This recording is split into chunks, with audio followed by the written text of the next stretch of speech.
Jesus Cristo naquele dia. Não, o que Paulo está usando é uma linguagem do tribunal romano, porque quando um homem morria e o outro era encontrado, pegava o corpo do morto, amarrava no corpo do vivo, e a sentença era: já que você cometeu um assassinato, o corpo da pessoa que você assassinou vai ficar em você, esse corpo vai apodrecer, os bichos desse corpo vai entrar em você, e você vai morrer infeccionado, apodrecido. Esse é a sua sentença. Olha o que Paulo está dizendo: o bem que eu quero fazer eu não consigo, porque todas as vezes que eu tento, o velho homem está agarrado em mim. Eu puxo para a direita, ele me puxa para a esquerda. Eu tento ir para frente, eu vou para trás. E não é assim que acontece com a gente? Uma semana santo, daqui a pouco a perna dá uma estripada. Uma semana orando, daqui a pouco bate o desânimo. Uma semana consagrando, daqui a pouco a gente vai titubeando. Aí Paulo termina o capítulo 17 dizendo bem assim: miserável homem que sou,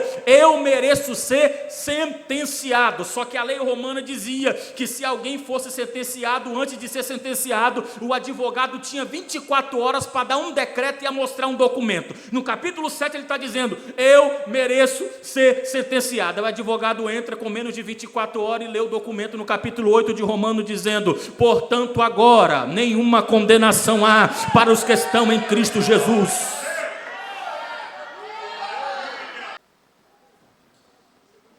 Nessa noite, permitindo, Senhor, eu quero conversar um pouco com você sobre justificados pela graça, que é o veredito divino da parte de Deus para transformar a vida do pecador. Te aconselho nessa noite, se for possível, você fixar bastante os teus olhos em mim e prestar o máximo de atenção possível, até porque não é um tema tão fácil de lidar e não tão falado e publicitário em nosso meio. E sem falar de algumas confusões que causam sobre essa temática, principalmente no nosso meio assembleano. Porque muitas vezes, quando nós falamos de salvação e graça, e tentamos mostrar para as pessoas a nossa ideia soteriológica, ou seja, o nosso pensamento acerca da salvação, como nós pensamos, porque muito da nossa base de salvação, ela é wesleyana, arminiana, passando por rudimentos pentecostais, só que muitos chamam nós de pelagianismo, e nós não somos hereges, mas a mesma Bíblia, que alguns citam e tomam como simplesmente donos de si, nós também temos ela como um livro revelado e inspirado da parte de Deus, para defender as nossas bases de fé, as nossas convicções na pessoa de Jesus Cristo. A justificação pela fé, ela é um problema universal na mentalidade do homem, até porque a justificação pela fé, ela é mostrando o homem a realidade de quem ele é e como a graça alcança ele, porque assim como a pia do lavatório que estava no lado externo do átrio, e antes do sumo sacerdote entrar para oferecer sacrifício no lugar santo e depois ao Santíssimo, ele deveria passar pelo altar, sentir a presença de Deus, mas antes de ter a sua vida sacrificada ao Senhor, primeiro ele deveria se lavar, porque no final da pia tinha cobre, e o cobre mostrava como reflexo quem estava se lavando. Alguns acreditam que era um espelho, e quando você olhava para ali, você via o seu próprio reflexo e percebia que o maior pecador sempre foi você, que o culpado dos fracassos e debilitações na vida pecaminosa é o que nós chamamos de pecado original, ou queda original, como nós lemos em Romanos capítulo 5, porque por um só homem entrou o pecado no mundo, por causa da queda de Adão e Eva no lugar de gozo, esse pecado perpendiculou e perpendicula até nós até hoje, mas um dia em corpo glorificado nós não estaremos mais de sob jugo do pecado. Romanos 3:23 diz: porque todos pecaram e todos foram destituídos da glória de Deus. E Romanos 3:19 conclui dizendo: todo o mundo seja culpado diante de Deus. Então a justificação pela graça é mostrar que todos perante a Deus têm um débito, que todos perante a Deus têm uma culpa, que todos diante de Deus é um réu, e aquele que é réu merece sentença, merece juízo, e o salário do pecado é a morte, mas a graça ela é um dom gratuito de Deus e divino. E não se assuste com o que eu vou te dizer, por mais que você fique horas de oração, horas de jejum, horas de meditação, horas de leitura bíblica, leia os melhores autores, os melhores livros, se dedique em todas as áreas da sua vida, ainda haverá em você uma velha natureza que guerreia dentro de você. Se você sente isso quando tem uma crise de ansiedade, imagina sentir isso na natureza pecaminosa que há em nós. O bem que queremos fazer, esse eu não faço, mas o mal que eu não quero fazer, quando eu dou por mim, esse eu já acabei cometendo. Pensando nisso, teologicamente, falar sobre justificação pela graça é pensar que o homem está em única posição diante de Deus. E qual é a posição do homem diante de Deus? De réu, de juízo e de sentença. De um Deus que está irado, que tem que impetrar a sua lei, que tem que impetrar aquilo que ele deseja, e o homem merece pagar pelo seu ato pecaminoso. Mas a resposta de Deus é diferente de todas as outras que nós viemos até hoje. Eu costumo dizer que muitos leem a Bíblia e poucos meditam e olham os detalhes que há nela, porque a resposta de Deus deveria ser sentença, julgamento, mas a resposta de Deus é declarar o pecador justificado, não no que ele faz, não no que ele pode, não no que ele almeja, mas na graça de Jesus Cristo vertida na cruz do Calvário.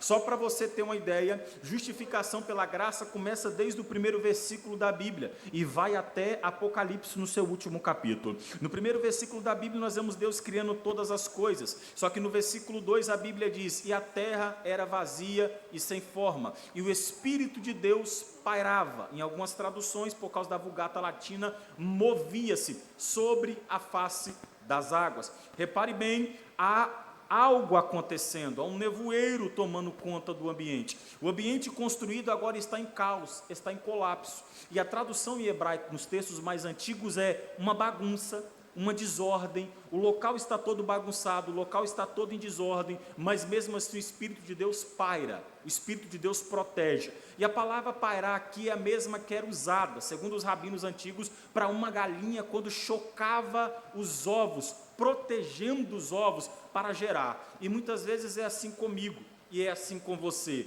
O bem que queremos fazer, não conseguimos, mas a nossa vida está um caos. Queremos o bem, mas fazemos o pecado. Queremos a vida santa, mas o nosso corpo puxa para a debilitação. Queremos a mesa sagrada, mas muitas vezes, se não vigiar, sentamos nas mesas profanas. Mas quando o nosso tempo puxa para este ambiente, a graça está sobre nós como um cobertor pairado, que nos puxa para dentro do recinto e fala: não, aonde há desordem, a minha graça entra com ordem, porque merecíamos o inferno, mas a graça nos alcançou e nos deu vida, e vida com abundância.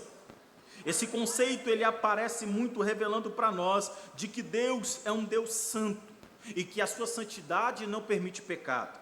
Paulo, dissertando a sua carta aos Romanos, ele deixa isso muito bem claro. E só para você ter uma ideia, Romanos capítulo 5, no versículo 1, ele começa dizendo: sendo, pois, justificados.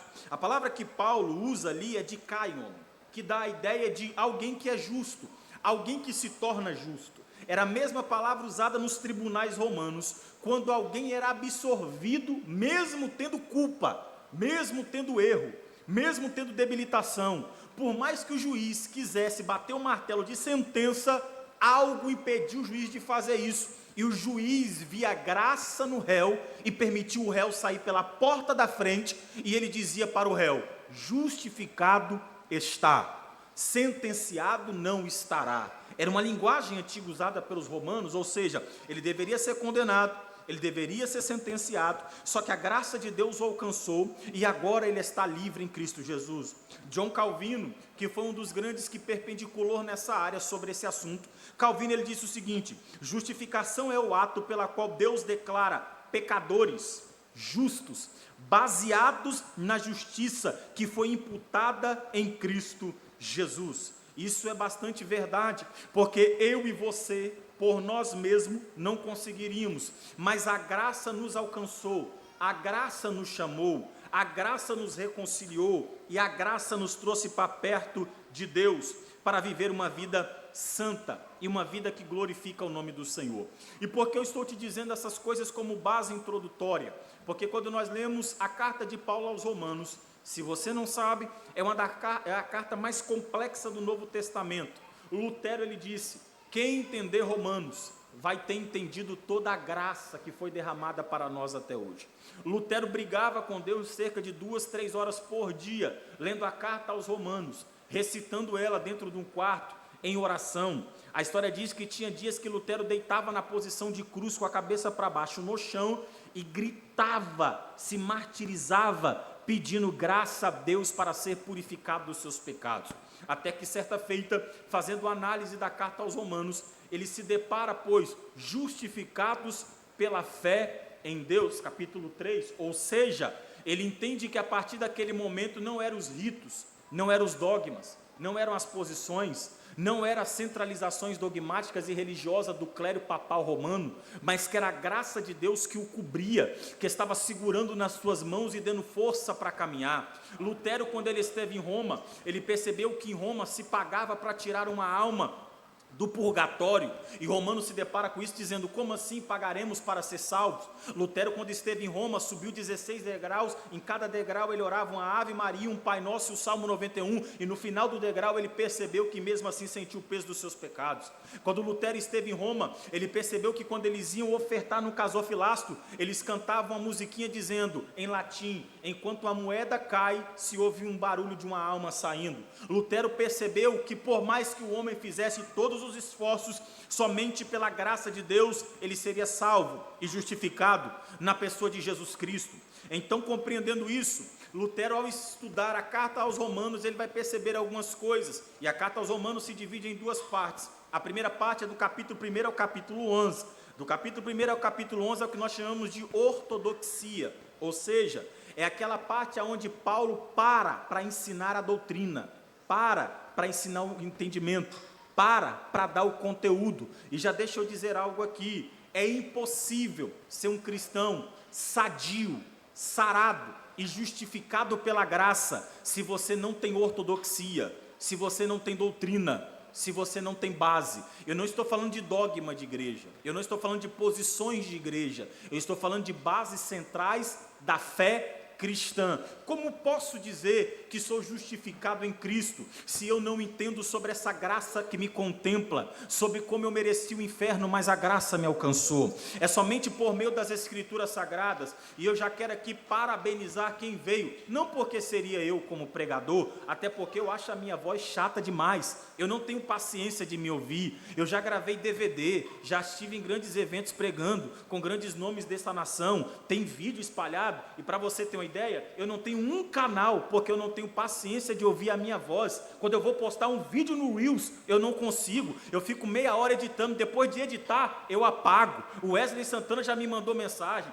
Douglas já me mandou mensagem, pastor Napoleão Falcão conversou comigo, eu falei, pastor, não tenho paciência para esse negócio, deixa eu quieto. Ele falou, meu filho, explique alguma coisa. Esses dias Matusalém, que esteve pregando aqui na vigília para vocês, me mandou mensagem, rapaz, explica, explana. Eu falei, não, deixa eu tranquilo, não, deixa eu quietinho, deixa eu no meu canto, só meditando. E por que eu estou te dizendo isso? Porque ovelha tem costume de ir na movimentação dos bodes, e movimentação dos bodes é um perigo, irmãos. Se tem uma coisa que a ovelha sabe fazer é pular cerca. Então cuidado com culto que tem muito barulho, muita festinha, muito auê, mas não tem a Bíblia como alimento sólido para a sua alma. Cuidado com o culto onde o coach alimenta o seu corpo, mas não trata as suas feridas do seu ser. Cuidado com as redes sociais, onde você bate palma para o pastor da revelação, do CPF, do RG, mas a tua alma não tem luz para as Escrituras Sagradas para te alimentar. Cuidado com essa galera que fica encantado com o congresso, porque parece que só aparece quando o congresso vem, mas tem gente trabalhando nos bastidores que você não conhece, porque para os levitas apresentar fogo no altar, tinha 3 tribos preparando tudo o que eles deviam fazer atrás dos bastidores. E quem é atrás dos bastidores? É aqueles que zelam das Escrituras, é aquele que mantém sólida a palavra de Deus, que mantém viva e eficaz tudo aquilo que precisa da sua vida. Então, quer um conselho? Valorize a sua casa, valorize o seu campo, valorize quem passa a tarde estudando para te alimentar, porque nas noites frias será esse pão que te manterá de pé. A fazer uma dissertação sobre esse capítulo, no capítulo 1, Paulo senta o cajado nos gentios, dizendo, olha o que os gentios cometem, todo pecado. No capítulo 2, ele senta o pau nos judeus, vocês também estão debaixo do mesmo pecado. E eu gosto do capítulo 1 e o capítulo 2, porque o capítulo 1 e o capítulo 2 é um confronto entre o farisaísmo e a graça, porque enquanto alguns acham que pode ser salvo pelo que apresenta, a graça se mostra dizendo que ninguém é salvo pelo que pode, mas pela graça que chega no homem mesmo ele não sendo merecedor. Os gentios se acham santos, mas eles são pecadores. Os judeus se acham merecedores, mas eles são pecadores. E o capítulo 1 e o capítulo 2 de Romano mostra que todos estão errados. O capítulo 3 faz uma dissertação mostrando que todos estão debaixo do jugo. Todos pecaram, todos erraram, todos falharam. No capítulo 4, Paulo faz uma dissertação dizendo: olha, judeus, vocês são privilegiados não por causa de vocês, mas por causa da promessa que ele fez a Abraão, que alcançou a vocês. Só que o capítulo 5, o capítulo 6 e o capítulo 7, Paulo começa a trabalhar a graça e fazer uma alegoria de justificação pela fé. A ponto de ele fazer duas alegorias. Primeiro, ele faz uma alegoria da aliança, da antiga para a nova. Segundo, ele faz a alegoria de um casamento. Terceiro, ele também chega a fazer uma alegoria sobre um homem morto e a sentença que via sobre esse homem morto. No capítulo 5, ele começa a falar da graça que nos alcança por meio de Cristo. No capítulo 6, ele diz assim: porventura, quanto mais pecarmos, mais graça virá? De forma nenhuma. Escute o que eu vou te dizer: a graça não é um dipirona para quando você erra, peca e fraqueja, para você tomar e dizer: a graça me alcançou, posso continuar do mesmo jeito. Não, a graça não é muleta para quem só gosta de ficar se lambujando em poço de porco. A graça é um cobertor que te cobre, te arranca do poço fundo e te traz para uma nova vida em Cristo Jesus. Isso é graça. O capítulo 7 para mim é um dos melhores, porque o capítulo 7 no versículo 22, Paulo diz assim, ó: miserável homem que eu sou. Parece que eu vejo Paulo tirando as suas indumentárias e falando bem assim: aqui não tem um apóstolo, aqui não tem um líder, aqui não tem um pregador, aqui é um miserável homem quem sou.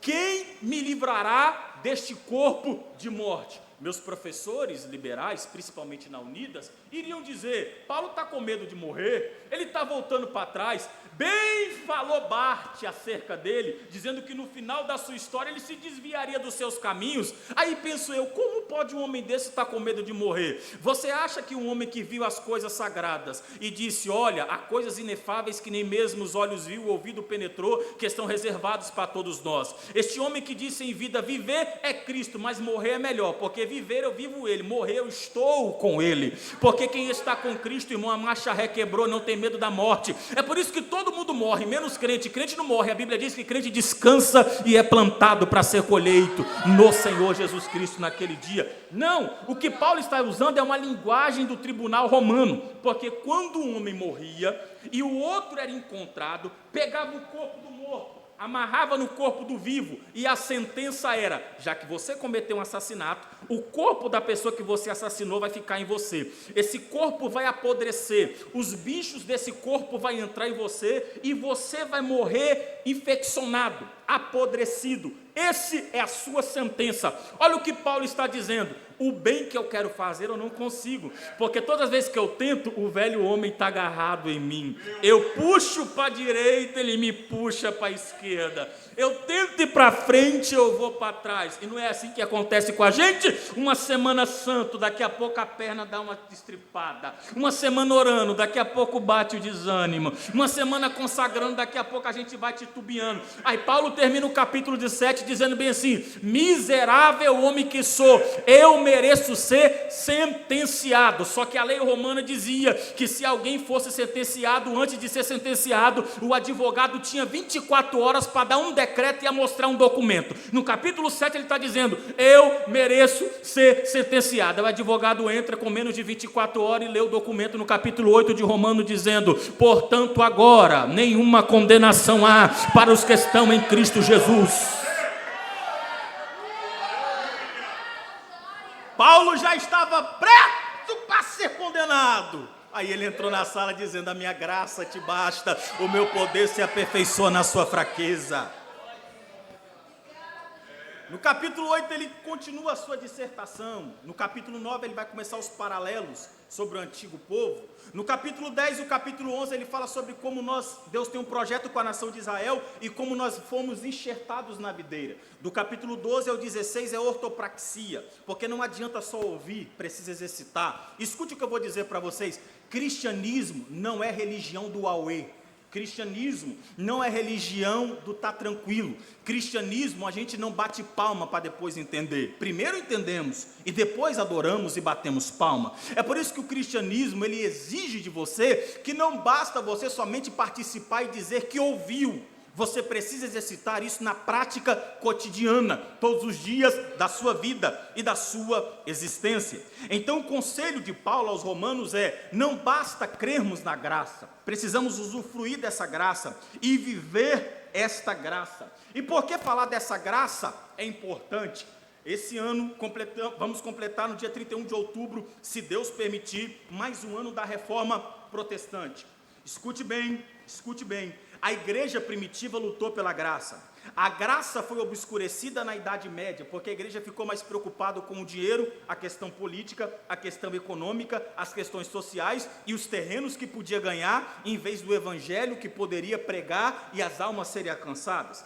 Quando a igreja está obscurecida, entra em ponto vigor que é a reforma protestante. Alguns acreditam que começou com Lutero, só que não começou. 120 anos antes, já tinha John Hus, John Wycliffe, Jerônimo Savonarola, entre outros que desde a França, Itália e Alemanha já proclamavam um evangelho com base sólida e verdadeira. E isso é interessante porque quando Lutero monta as suas teses e depois nós ramificamos em 5 dentro dos solas, um dos solas é sola fide, ou seja, somente pela fé, e o outro é sola gratia, ou seja, somente pela graça. Se não for a fé, se não for a graça, nenhum de nós seríamos agraciados por essa bondade. Todos nós estaríamos condenados. E aqui nessa noite, eu não quero te enfadar, até porque eu entendo que nós não estamos num simpósio, em um seminário. É por isso que nessa noite eu quero te deixar uma palavra, já que eu te dei uma base de conteúdo, mas uma palavra também no quesito pregação, dentro do que nós estamos acostumados no movimento assembleano.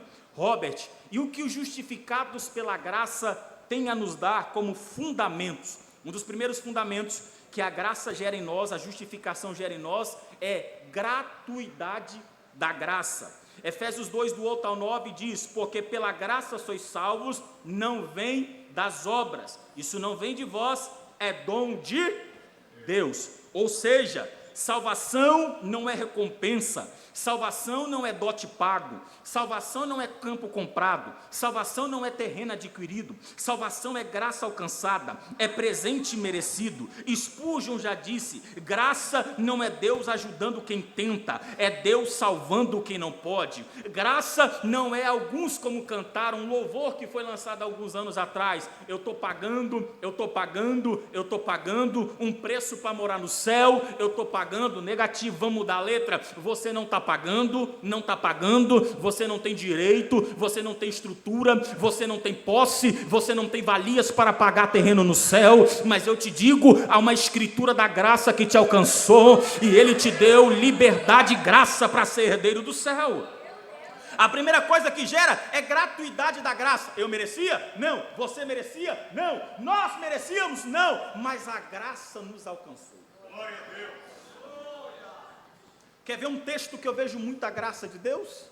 É o texto de 1 Samuel capítulo 16. Samuel chega na casa de Jessé, e quando ele chega na casa de Jessé, ele pergunta a Jessé: Jessé, acabaram-se os mancebos? A palavra acabar ali literalmente é dispensa vazia no hebraico. Olha o que Samuel está dizendo para Jessé: não tem nada guardado aí para Deus? Aí olha o que Jessé diz: tem um. Está onde? Campo. Só que a palavra campo aqui não é lugar de cuidar a ovelha. A palavra campo aqui no hebraico é a mesma para terreno de guerra. O que Jessé está dizendo é: tem um que está guerreando. Eu não tenho muito esses negócios, mas deixa eu usar esse jargão de pregador. Tem um que está guerreando. Não dá, né? Não é minha. Já tentei pregar rápido, igual o Wesley, não dá. Bater na perna, igual o pastor Rafael, não dá também. Então, Escute, tem um que está no campo guerreando, fazendo o quê? Matando urso e leão. Como é que pode estar 6 camaradas dentro de casa enquanto tem um franzino lutando no campo? Aí olha a graça se manifestando. Acabou-se os mancebos? Não, ainda tem um. A palavra ainda no hebraico é ato de porém, ou seja, não continua enquanto não vim. O que ele está dizendo é, para a mesa, para o jantar, para a ceia, ninguém senta. Só que tem um problema.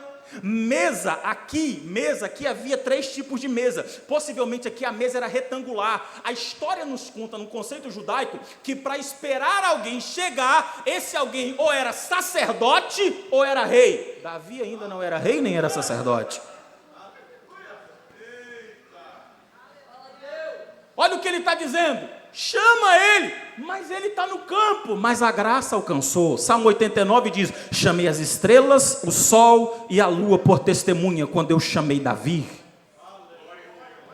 Davi chega, senta na mesa e é coroado rei. Eu e você merecíamos a mesa? Não. Eu e você merecíamos o banquete da graça? Não. Eu e você merecíamos estar aqui? Não. Mas a graça nos tirou do poço mais fundo que existia. A graça nos alcançou nos lugares mais imundos que tinha. Quando um fotógrafo desceu nas partes baixas e tirou uma foto do Titanic afundado, escreveram na página do New York Times dizendo, olha até onde a profundidade que o homem desce para tirar uma das fotos mais belas. Aí um autor, Hernandes Dias Lopes, nosso pastor da Presbiteriana de Vitória, que hoje não está mais em Vitória, está em Pinheiros de São Paulo, ele escreveu no seu comentário de 1 João, ele diz assim, mais belo não é o homem descer para ver o Titanic, mais belo é Deus se despir da sua glória, descer na terra e salvar pecadores arrependidos pela graça do seu nome. O Titanic afundou, mas ele não permitiu que você afundasse. O Titanic está lá até hoje, mas ele te tirou da lama, do boteco, da onde você estava, porque quando a graça te alcança, não imagina, não interessa o buraco que esteja, a lama que esteja, entra, te alcança, te pega, te traz, porque a graça te traz aonde você estiver.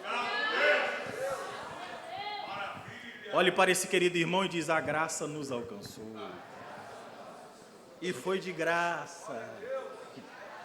Segundo ponto, essa graça é de graça, mas ela vem por causa da redenção. E redenção, Romanos 3,25 é propiciação pela fé no seu sangue, ou seja, é substituição penal. O que significa dizer no antigo pacto, na antiga aliança, para que o homem não fosse sentenciado por causa dos seus pecados, pegaria-se uma das 5 ofertas, ofereceria no altar, e ao oferecer no altar era dado como substituição por causa do pecador que estava diante de Deus.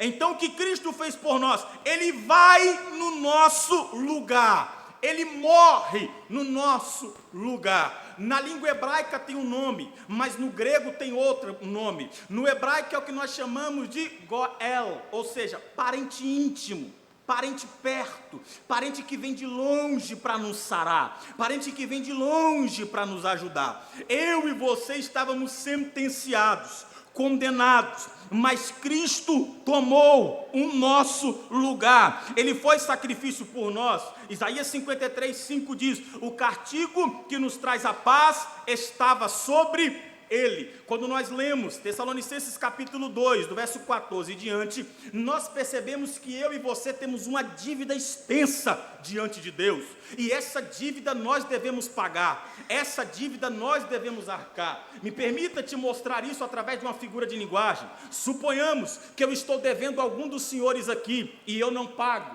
Aí um dos senhores no mundo antigo poderia escrever uma nota promissória em cartório, o juiz carimbaria, e você cravaria na porta da cidade, e todo mundo que passava pela porta da cidade olharia o meu nome escrito e iria dizer, Robert está devendo fulano, tem até tal dia para pagar, se ele não pagar tem 2 sentenças, uma é morte e a outra é escravo. O salário do pecado é a... Primeiro escraviza, depois assassina. Então cuidado com o que você brinca, porque essas coisas é muito séria diante de Deus. A cédula estava cravada contra nós, a cédula cravada, o que se fazia? Aí vinha um parente íntimo, eu não posso pagar, eu não tenho como pagar. O parente íntimo ia até a porta da cidade, arrancaria a cédula, levaria até o juiz e diria, senhor juiz, eu quero pagar a dívida do meu companheiro, eu quero pagar a dívida do meu parente. E quando ele pagava a dívida, a história nos diz que o juiz pegaria uma tinta, como se fosse um vinagre, jogaria em cima cima do papel, e quando a tinta batia no papel, o papel ficava branco. Hendricks, escrevendo um dos seus comentários, Hendricks diz que depois que a página ficava branca, lá no final o juiz escrevia teleos, tetelestai, ou seja, consumado, pago, não deve mais nada. Só que aí tem uma questão. Primeiro, para dívida tem nome, mas para perdão não aparece o nome, só aparece a carta branca, porque para nos condenar havia muitas sentenças, mas quando a graça chega até nós, os nossos pecados são perdoados. Os nossos pecados são perdoados. Irmãos, eu vou entrar num assunto aqui agora, com todo respeito, com todo carinho e com toda a atenção do mundo. Eu sei que tem gente em nosso meio que teve vida sofrida, e eu respeito a vocês muito, mas a nossa igreja precisa parar de aplaudir testemunho de quem Deus já salvou do tráfico há muito tempo. A nossa igreja precisa parar de dar altar para quem saiu do tráfico, para quem saiu da droga. Eu era assassino, eu era homicida, não me interessa o seu testemunho, o seu passado Cristo já apagou. Você é nova criatura em Cristo Jesus. E eu vou um pouco mais além, eu sei que o que eu vou falar é pesado. Tem gente que só tem agenda por causa do passado desgraçado, não por causa da nova vida que tem em Cristo Jesus. E isso é um problema, porque a mensagem de Cristo não é sobre ontem, a mensagem de Cristo é sobre hoje. A partir do momento que recebemos Ele, o sangue nos libertou, ganhamos uma nova certidão de nascimento. Não me interessa o buraco que você veio, mas se a graça te alcançou e o sangue te purificou, você não deve mais nada. Aí a gente despreza os irmãozinhos que cresceram na igreja e nunca desviaram, os irmãozinhos que sempre deu testemunho. Aí a gente despreza quem vem para a escola bíblica, quem estuda igual o cachorro para lecionar. Por quê? Porque é mais atrativo ver o cara eu tenho um testemunho. Eu vejo um anjo, eu vejo, você vê um monte de coisa, menos as escrituras, que é base sólida para a nossa vida. Você é justificado em Cristo, a redenção é em Cristo, e nós estamos no mês 5, eu já quero dar uma notícia para a galerinha que está se preparando para dançar o São João, segura a tua onda, não vai ter chuva, não vai ter, olha a cobra, olha, não vai ter, Jesus vai te segurar aqui dentro, a redenção, mas me magoaram, foi Cristo que te magoou, então segura as ondas, você também não é perfeito e atinge os outros também, igreja é cheia de ser humano imperfeito, se você entrou, faz parte e se adapta, você jogou sua família fora, não jogou, então a nova família também te recebeu. Fique quieto aqui com a gente. Alcançado pela graça, foi Cristo que te salvou.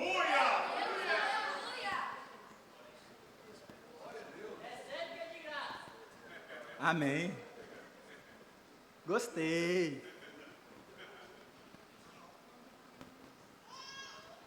Até o bebê deu glória. Outro ponto importante, que a justificação é pela fé. Se eu não creio que essa justificação me alcançou, eu preciso me reavaliar em mim.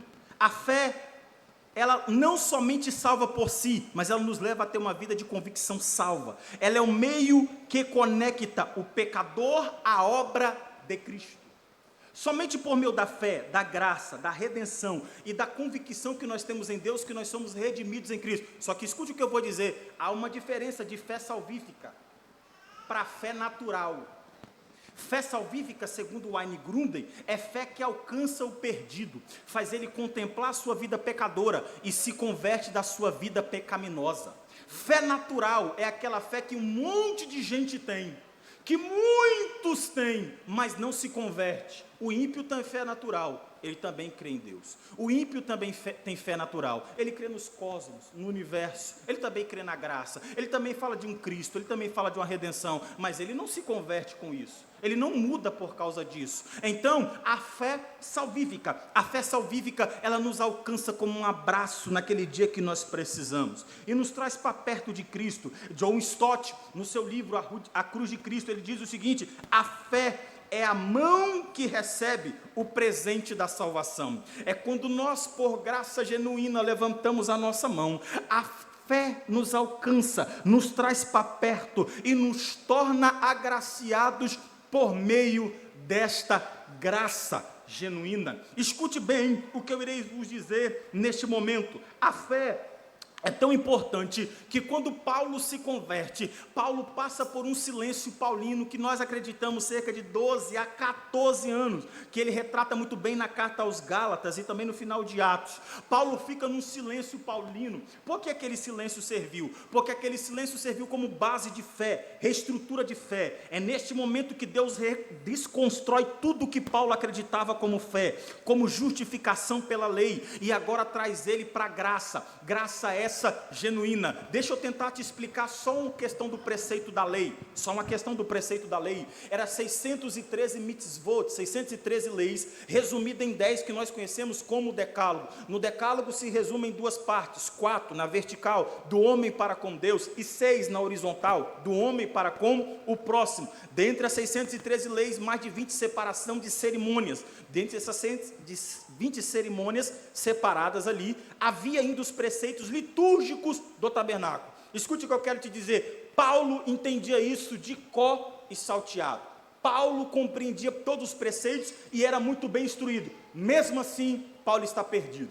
Mesmo assim, Paulo está longe. Mesmo assim, Paulo não é agraciado, porque Paulo percebe que somente a estrutura da lei em si não tinha poder para salvá-lo. Pelo contrário, mostrava quem ele era, um homem pecador, condenado por causa dos seus pecados. Aí veio a graça vertida na cruz do Calvário, uma aliança que entra dentro do dedo de Paulo, leva Paulo para um silêncio paulino e faz ele contemplar que tudo aquilo que havia no antigo pacto era sombra daquilo que viria agora mediante a nova graça. Eu me lembrei agora de um texto bastante bonito também, os pregadores que gostam de pregar, esse texto é bastante interessante, porque Flávio José, ao escrever um dos seus textos, Antiguidade Judaica, ele diz o seguinte, que quando os sumos sacerdotes no templo de Herodes entravam dentro do local para oferecer sacrifício a Deus, eles se deparavam com uma cortina de mais de 5 metros de altura, e quando eles ofereciam sacrifício lá fora, eles olhavam um para o lado, um para o outro, não tinha ninguém olhando, eles entravam para dentro da cortina, davam a mão um ao outro e ficavam dando volta, dizendo, e acabou. Icabote, ou seja, tinha uma pedra no meio, e eles gritavam dizendo, a glória de Deus se foi, a glória de Deus se foi. O povo não pode ver, mas nós sabemos que o que nós fazemos não adianta, porque a glória de Deus se foi. Cristo morre no Calvário, a porta se abre, se rasga de cima a baixo, o que eles veem? Pedra, mas a graça diz, onde estiver 2 ou 3 reunidos em meu nome, ali eu estarei. O antigo pacto mostrava uma pedra, mas o novo pacto não precisa de templo feito por mãos de homens, porque agora nós somos morada do Altíssimo, Ele habita em nós. Me lembrei agora da história de uma criancinha, e a criancinha perguntou para o pai, pai, olha, qual o tamanho de um avião? O pai mostrou o avião para a criança, e a criança falou, nossa pai, o avião é tão pequeno. O pai falou, vamos dar uma volta de carro. Entrou no carro, levou a criança, chegou no aeroporto, a criança olhou o avião de perto e falou, nossa pai, o avião é muito grande. Assim é um homem, distante de Deus pelo pecado, Deus parece pequeno, mas quando a graça lhe alcança e lhe aproxima de Deus, Deus se torna tão grande, a ponto de um homem sumir, a graça o alcançá-lo, e quem olha para ele vê somente a pessoa de Jesus Cristo de Nazaré, embutido na vida dele, em tudo que ele faz. Preciso terminar também para te liberar para ir para casa descansar. Amém? Amém, gente? Então tá bom.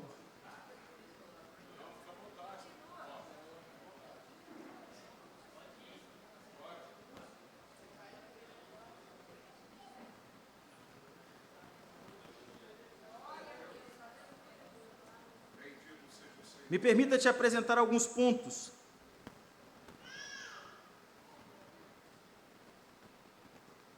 Pode ir, né? Vou tirar o relógio aqui. Brincadeira, gente. Me permita te apresentar alguns pontos de que a graça traz para nós, de que a graça nos gera, de que a graça produz em nós. Que resultado que essa graça traz? O primeiro resultado que a graça traz da justificação é paz com Deus. Paz com Deus. Quem aqui já brigou com Deus em oração, levante a mão. Já brigou? Certa feita uma pessoa me disse bem assim: quem você pensa que é para dizer que nós podemos falar algumas coisas com Deus? Eu falei, eu não penso que eu sou ninguém, eu sei o que está escrito. Se está escrito, a Bíblia deixa nós falarmos. Davi indagou a Deus. Jó ficou tão irado com Deus que Jó disse no capítulo 19, pela NTLH, se Deus fosse homem, eu chamava ele para o murro, para a gente resolver essa questão de que ele está me fazendo passar. Jó ficou tão nervoso que ele disse, está vendo isso que está acontecendo? A culpa é sua, você arrumou guerra comigo sem eu ter feito nada. Abraão por um tempo também ficou indignado com Deus, entre outros personagens, mas o que me chama a atenção é que, por mais que o homem se ache justo demais, somente por causa do sacrifício de Cristo, nos trouxe paz com Deus. Eu e você estávamos em guerra, mas a graça nos trouxe paz. Eu e você tentávamos com carros e cavaleiros, mas a graça nos alcançou e nos trouxe paz. E eu gosto disso, irmãos. Eu gosto disso, eu não sei você, mas eu fui criado em uma comunidade de morro, de favela, um lugar meio jogado, abandonado, no alto do Mirante do Romão, lá naquela Pindaíba em Vitória, e lá de cima, a minha casa era uma das casas mais altas, ficava perto do mirante, e de vez em quando nós íamos fazer alguns trabalhos, e eu gosto disso, gente, eu gosto porque quando a graça de Deus nos alcança, ela não nos dá paz somente com Deus, ela nos dá paz com todos. Me lembro de uma feita, que nosso bairro estava em guerra ferrenha, e eu falei bem assim, ó, o chefe do tráfico, tal dia tem baile funk, não tem? Ele falou, tem. Eu falei, então, eu vou no baile. Ele, tá doido, irmão? Eu falei, tô doido, vou no baile. Mas não é para dançar nem nada, não. Quando você vê uma carreata de crente chegando pelos 3 lugares, pode saber que somos nós, e nós vamos chegar cantando, para vocês não achar que é polícia, tá bom? Beleza. Descer um pelo canto, um pelo outro. Estratégia, não deixar ninguém fugir, porque a polícia, eles correm, a gente não tem como não, a gente cerca o ambiente. Descemos cada um por um ponto. Chegamos, quando a gente chegou no baile, o chefe falou, guarda tudo. Fecha tudo. Olhou para o camarada e falou, para o som. Falou, irmão, fica à vontade. Eu falei, obrigado. Tentei passar, tinha uma multidão. O gerente gritou, tão maluco? Ou quer que dá um pipoco para abrir? Rápido, nem Mar Vermelho abriu tão rápido. Passamos. Na oração do Pai Nosso, um resolveu falar alto. Quando falou alto, o camarada chegou, deu uma cutucada e falou, fique quieto, o irmão está falando. O que me chamou a atenção é que fizemos um culto rápido, cerca de 10, 15 minutos. Deixamos uma palavra, oramos, cantamos o louvor e fomos embora. Mas o que me chamou a atenção não foi isso. Não foi isso. O que me chamou a atenção é que quando eu descia, havia umas pessoas de cabeça baixa. Quem estava de cabeça baixa? Desviado de ciclo de oração, desviado obreiro, desviado de mocidade, pastor desviado, pistola 9mm na radinho, fazendo proteção para o chefe da boca. Quando eu passei perto, ele abaixou a cabeça, ele olhou para mim e falou assim, varão, ore por mim, porque quando eu estava lá, eu tinha paz, aqui eu não tenho nem tempo para comer. Entendeu o privilégio que você tem em Deus? Com Deus você tem paz, com Deus você tem paz. Não sou rico, mas tem paz. Tem gente morando em mansão, mas está doido para ter um barraco e família estruturada. Tem gente aí que tem plano de saúde do melhor, mas gostaria de ter a sua saúde para estar bem diante de Deus. Tem gente que gostaria de ter o seu lugar, mas não valorizou quando aqui estava e hoje não tem força para voltar. Então, gradativamente reconheça isso na sua vida. Por causa do sacrifício de Cristo, nós temos paz com Deus. Outro ponto importante é que além da paz com Deus, nós temos acesso à presença de Deus. Irmãos, como é bom ser justificado por Cristo, porque através da justificação nós também ganhamos acesso.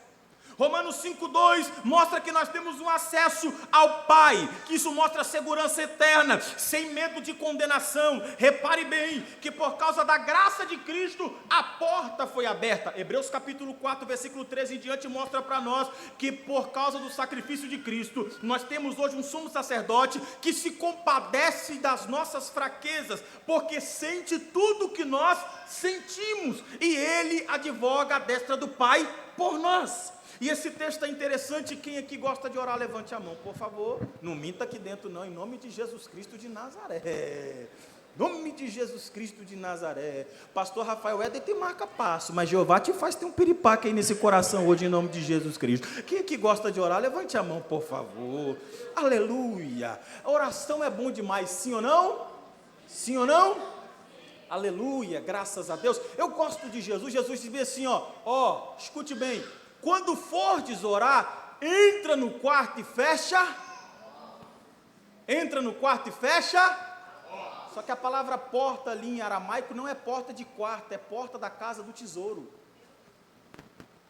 Olha o que o autor está dizendo. Quem entra para orar, não está entrando para o quarto, está entrando para a sala real. Hebreus capítulo 4, Apocalipse 5, 6 e 7, porque é um único texto embutido, porque Apocalipse não está em ordem cronológica, mostra muito bem que quando o santo entra diante de Deus, é como se Deus pegasse ele da atmosfera terrena e levasse para a atmosfera divina. Me lembrei agora de David Unchum, que faleceu, se não me engano, em 2020, e ele escrevendo o seu livro A Quarta Dimensão, ele diz, quando o homem ora e passa pelo crivo da terceira dimensão, quando o seu corpo chega na quarta dimensão, já não é ele mais orando, é o Espírito conduzindo o seu corpo como uma sintonia diante do Senhor. Deixa eu te dar um conselho, através do sacrifício de Cristo, hoje você tem acesso à sala exclusiva de Deus. Então deixa eu dar um recado aqui para os irmãos da ADNC, lotem essa igreja em culto de oração, lotem esse ambiente quando for culto de oração, lotem esse ambiente quando for culto de louvor. Eu estou ficando assustado, nas minhas andanças pelo estado e nas nossas viagens, de vez em quando eu chego a um congresso, as cadeiras para oração estão vazias, o congresso começa com louvor, o congresso começa com agitação, e eu me pergunto como queremos fogo no altar se não colocamos a lenha para queimar. É impossível ter fogo sem lenha, é impossível ter fogo sem graça, é possível ter fogo sem intimidade. 1 Reis capítulo 18, a Bíblia diz, e Elias consertou o altar. Um monte de gente pregando que Elias fez o altar, negativo, o altar está lá antes de Acabe. Elias só consertou. Quem foi que levantou o altar? Não sei, mas o altar está lá. O que Elias faz? Coloca pedra, porque é impossível ter fogo sem esforço, irmãos. E parece que o que eu vou dizer é muito simples, mas não é. Oração não é para quem gosta, oração é para guerreiro. Quem aqui faz academia sabe como é que é, na primeira semana dói tudo, e dói mesmo. Ficar de joelho dá cãibra, dá formigamento, dá. Os joelhos estremecem, sim. Você fica de um lado para o outro e não aguenta, daqui a pouco você levanta, ora de pé, ora deitado, ora ajoelhado, vai para lá e vai para cá, mas ora. O conselho de Paulo é orai sem cessar. Igreja, sabe por que a geração passada provou de mais graça do que a geração presente? É porque a geração passada não é que ela era mais santa, é porque ela se entregava mais. Nós não tínhamos Spotify, nós não tínhamos o YouTube, nós não tínhamos Netflix, nós não tínhamos HBO Max, nós não tínhamos Dorama, nós não tínhamos Play Store, nós não tínhamos Free Fire, nós não tínhamos joguinhos, nós tínhamos um tablet, porque a palavra tablet vem de tábuas, e o primeiro tablet do mundo foi no Monte Sinai, não tinha Play Store, mas tinha os 10 mandamentos, nós tínhamos joelho. Os nossos crentes no passado não eram médicos, não eram bioquímicos, não eram engenheiros, não eram advogados. Nossos crentes no passado, a maioria eram garis, limpadores, auxiliares de serviços gerais, engenheiros, não de formação, mas de construção, de bater a trena e saber quantas lajotas precisaria, mas eram pessoas que chegavam na igreja, não usava Eudora 6 como eu uso, não usava Antiochu, não usava algumas coisinhas que as irmãs usam, mas chegavam na igreja ainda uniformizados, dobravam o joelho. Para começar o culto era difícil, porque você pegava o camarada e tentava levantar, e ele dizia, não me interrompa, porque eu estou conversando com o meu Senhor.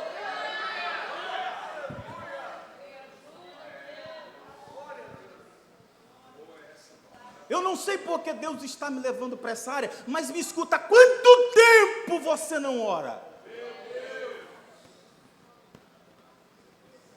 E eu não estou falando de oração para pedir, eu estou falando de oração para se relacionar. Chorei, dorobaragarrachoria. Me permita dar um exemplo. Suponhamos que eu chego para o pastor Éder, se eu tinha intimidade com ele, eu falo, pastor Éder, me empresta 1.000, ele me empresta 1.000, e eu pago. Passa 6 meses, entrei na Pindaíba, eu falo, me empresta 2, ele me empresta 2.000 e eu pago. Passa 1 ano, eu peço 4, ele me empresta e eu pago. Daqui 1 ano o telefone dele toca, quando ele vê o meu nome, a minha ligação, o que é que ele vai pensar? Vai o quê? O que é que Deus pensa de você quando você dobra os joelhos? O que é que Deus pensa de você quando passa daquelas portas? Será que você é uma galinha, tô fraco? Pergunta para você, tô fraco. O relógio acabou a bateria, 6 horas por mim, vocês jejuam por mim, vocês consagram para mim? Não, a cruz é sua, o relacionamento é seu, a comunhão é sua. Coloque fogo no altar, que Deus irá se revelar para você de novo.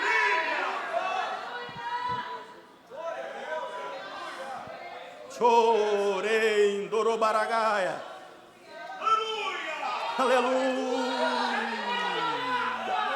Me lembrei agora da minha avó, que eu tive que enterrar na segunda-feira passada. Ela dizia, Robertinho, quando eu estou lá na igreja e as pernas cambotam igual alicate, ela dizia, o meu corpo treme. Por quê? Porque o hino que ela gostava era o homem das mãos furadas está passando por aqui. Tem quanto tempo que você não sente o toque do homem das mãos furadas? Está igual uma mula sem cabeça, não tem cabeça, então Deus fala, já não ouve. Deus passa com o cheiro e não sente. Deus mostra coisas, mas não tem mais visão. O que está acontecendo com a sua espiritualidade em Deus?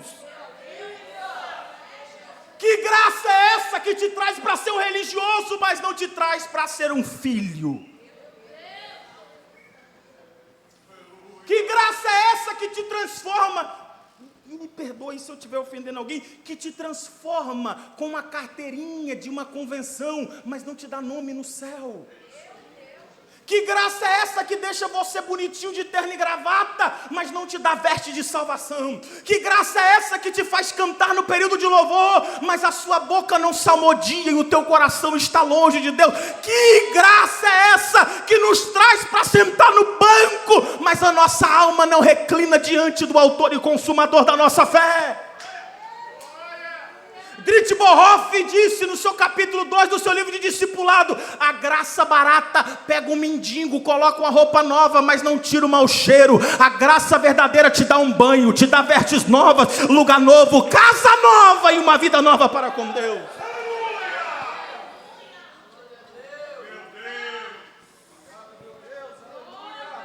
Aleluia. Posso te contar um testemunho? Posso te contar? Com toda humildade, por favor, do mundo. Eu me lembro quando eu me converti, 2009, já era de uma família crente, desviaram depois, eu retornei, 15 anos. Tem um cara de velho, carro sem óleo, você vê como é que fica, né? Mas eu tenho 31. De vez em quando eu sou chamado para dar palestra para pastores em seminário teológico, eu fico até meio assim. Porque você sabe como é que é você falar para mais velho, né, gente? É meio complicado. E eu me recordo quando eu me converti, minha mãe perguntou: você quer um terno novo? Eu falei: quero não. Vocês lembram, na Grande Vitória, para ser pregador na época, tinha que ter anel, relógio pataca, sapato colorido e terno brilhoso. E eu não tinha nenhum deles, e ainda estava ficando careca já em 2009. Como o calvo sofre, né? Mas é difícil eu ver um careca que não prega bem. É, isso aí, Jeová abençoou nós. O conhecimento chega mais rápido em nós. Mas escute, naquela época minha mãe falou: você quer isso? Eu falei: não, mãe, não quero isso não, não quero isso não. O que você quer? Eu quero estudar. Fui para o seminário estudar, não tinha dinheiro para pagar o seminário, o pastor do seminário deixou eu fazer de graça. A minha sala com 30 alunos só formou um. Quem? Continuei estudando, fui fazer um mestrado, continuei. Depois de formado, quando os meus diplomas chegaram, eu tive uma resposta de Deus que marcou a minha vida. Quando os diplomas chegaram, escute isso, irmãos, eu não vou falar isso com prepotência, por favor, por favor. Quando o diploma chegou, grego, hebraico, latim, algumas prefigurações no inglês, espanhol por causa de um historiador, mestrado livre, com questões filosóficas, Novo Testamento, pentecostalismo clássico, entre outras questões, Deus falou: bota na gaveta. Se os seus estão na parede, não tem problema, mas comigo foi, bota na gaveta. Botei na gaveta. Aí Deus me fez entrar em um outro seminário chamado Seminário de Comunhão. E esse eu não aprendi nos livros. Esse eu aprendi chorando sozinho. Aonde eu via meus amigos Pedro, Tiago e João dormindo, e eu a 150 metros dele dizendo, ora comigo. Mas a guerra era minha no Getsemane. Quando a graça te alcança, ela muda você por completo. É uma EBJ. Escute, jovens, o que eu vou dizer para vocês. Escute. Chega em casa hoje, guarda esse celular, vai comprar um livro, vai ler. Busca um seminário teológico. Aqui tem, então se matricula. Se não tem dinheiro, vai vender lanche na porta da igreja, vai vender bombom. Eu já fui para o seminário de chinelo com prego de baixo. Eu já fui para o seminário em dia chovendo. Eu já deixei de pregar em grandes congressos no estado para estar na aula de sábado à tarde. Vai estudar.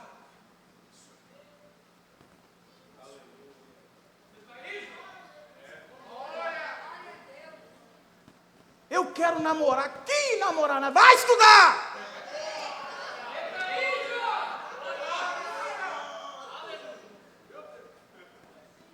É porque eu gostei das curvas.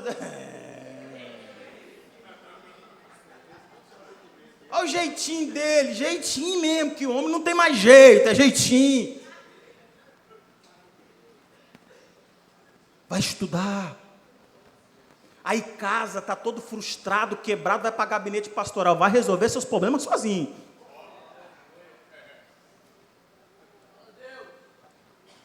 Vai estudar. Se quem estuda já passa mal, imagina quem não estuda. Aí eu vejo um monte de gente dando glória com coisa que sai do púlpito e não parou para refletir. Cuidado com a tua alma. E eu finalizo nessa noite dizendo que a graça de Deus, justificados pela graça, gera em nós a certeza do amor de Deus. E a certeza do amor de Deus é fenomenal, irmãos. Porque eu digo que quando Deus nos ama, Ele nos busca em qualquer lugar. Um dos meus professores, quando você estuda sociologia da religião, eles querem mostrar que a religião ela não tem muito valor, a não ser um pensamento filosófico. Só que deixa eu perguntar para vocês, quem mais faz trabalho social no mundo? Igreja. Quem entra onde a polícia militar não entra? Igreja. Quem visita onde o médico não visita? Igreja. Quem vai aonde o psicólogo não chega? A igreja com a palavra de Deus. Quem faz o que mais ninguém faz? A igreja por meio do Espírito Santo. E esse amor nos alcançou, irmãos. Me permita falar isso, e por favor não se sinta ofendido. Como eu olho para nós, uma cambada de miseráveis. Aí nós entramos para a igreja, nos sentimos o bambambam. Jeová te tirou do boteco. Quem sabe da roda, da boca. Lá alguns é vapor, aqui é diácono. Lá alguns é gerente, aqui é presbítero. Lá alguns é chefe, quem tem é índio, aqui é pastor. Lá algumas é cocota, aqui não, aqui são varoas ungidas do Senhor. Lá desce na boquinha da garrafa, aqui baila no Espírito.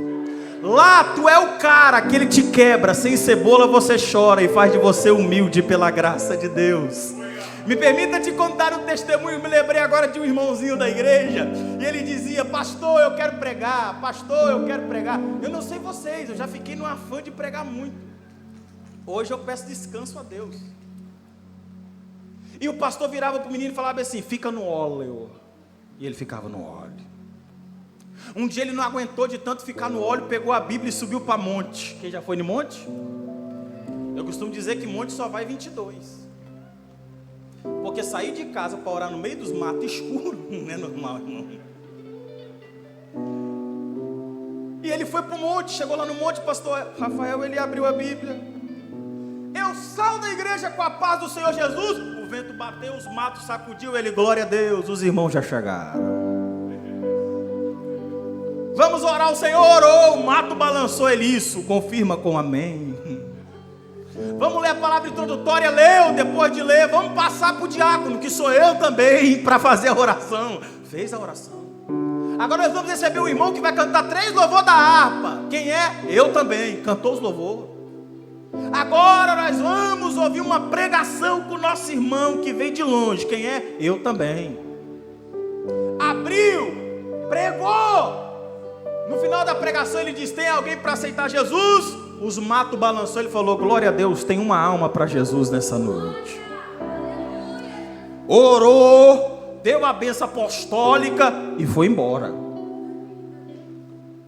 No outro dia, no domingo, ele chegou na igreja, o pastor dele, presidente, foi pregar. O pastor presidente pregou. O pastor presidente terminou de pregar. O pastor presidente perguntou, tem alguém aqui que quer aceitar Jesus? No final do banco, levantou um rapaz, tirou 2 pistolas 9mm e colocou em cima do púlpito. O pastor olhou assustado e falou, o que foi, meu filho? Você quer aceitar Jesus? Ele disse, não, eu quero confirmar, pastor. Pastor, Jesus me ama tanto,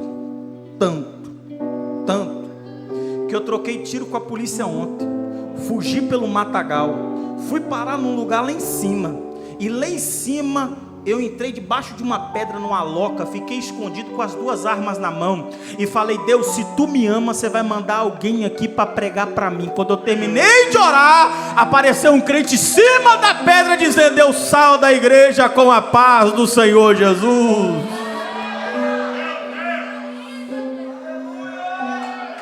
Aleluia. Eu não sei qual é o buraco em que você estava ou que você está, mas a corda da graça te alcança como alcançou José. Eu não sei se foi o colo de Dalila que te alcançou, mas hoje Deus te arranca de lá e mantém a sua vida alicerçada. Eu não sei se te venderam com 30 moedas de prata, mas a cruz hoje te alicerça e te mantém de pé. Aquele que está cravado na cruz não tem direito de olhar para trás. Cristo te alcançou com a graça, Ele te ama por demais. Coloque de pé, por favor. Chorei,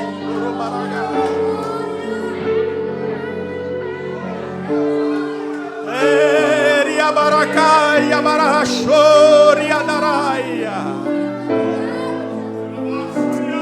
Rein tocobaraia, choria daraia.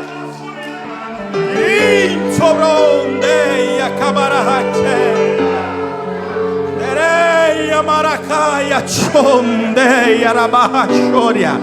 Há uma graça de Deus derramada em nosso meio.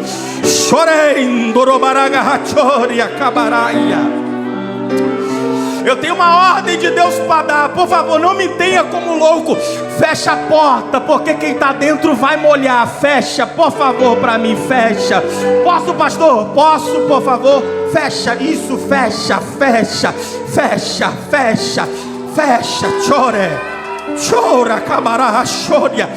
Enquanto eu ministro, eu vejo como Deus faz isso aqui, um tabernáculo, e a glória se movimenta. Quem está dentro não sai, porque a nuvem cobre.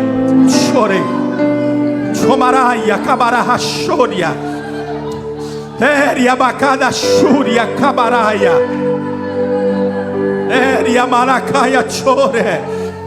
Fecha os teus olhos, eu quero orar com você. Isso. Chore, fique à vontade. Tem gente chorando, chore. Isso não é vergonha. Isso, a graça nos alcançou. A graça nos alcançou. A graça nos alcançou.